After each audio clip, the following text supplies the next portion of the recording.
Without saying goodbye.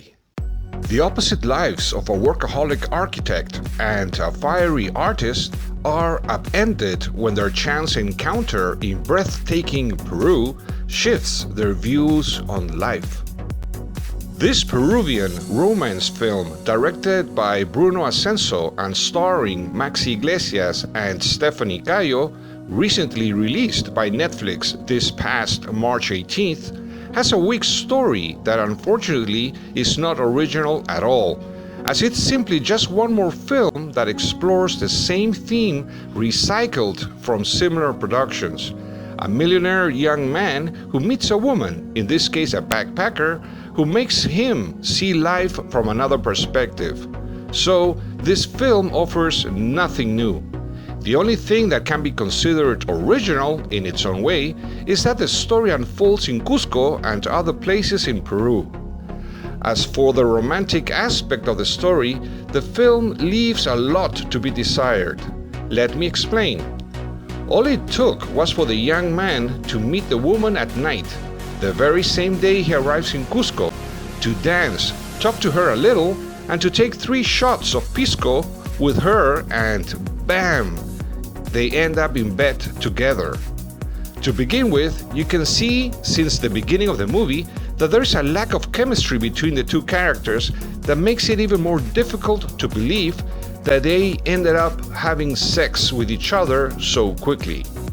Rather, it seemed to us that both suffered from some sort of air sickness in these scenes. The most ridiculous part for us was when she tells him she doesn't kiss on the first date, but just because he tells her that their encounter was not a date, she kisses him and sleeps with him. So basically, to hell with the romance. It seems then that all you need is to have at your disposal a bottle of Peruvian pisco and bam, you will have sex with the person you want. What a good free promotion of Peruvian pisco.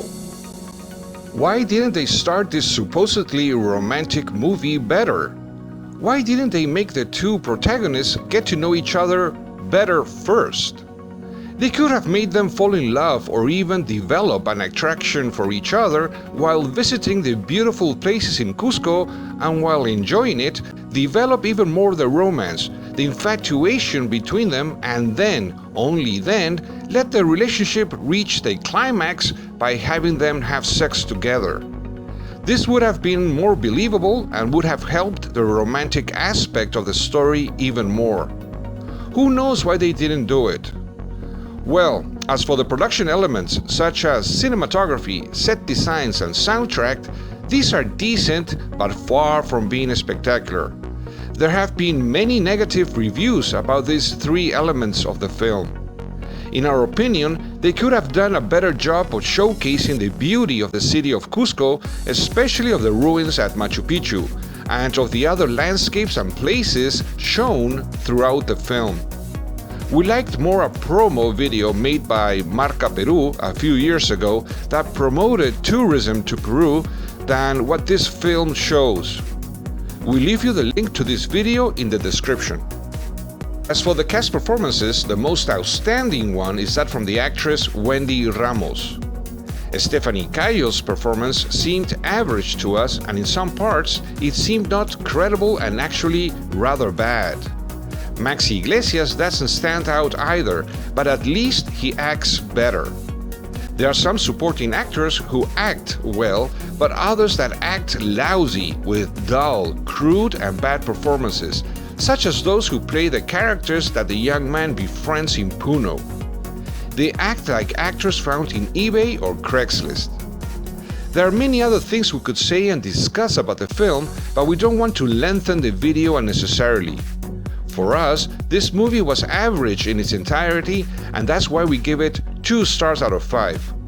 Watch it if you at least want to somehow appreciate how beautiful Peru is. At least we are pleased to know that this production gave work to many, many people. Until next time.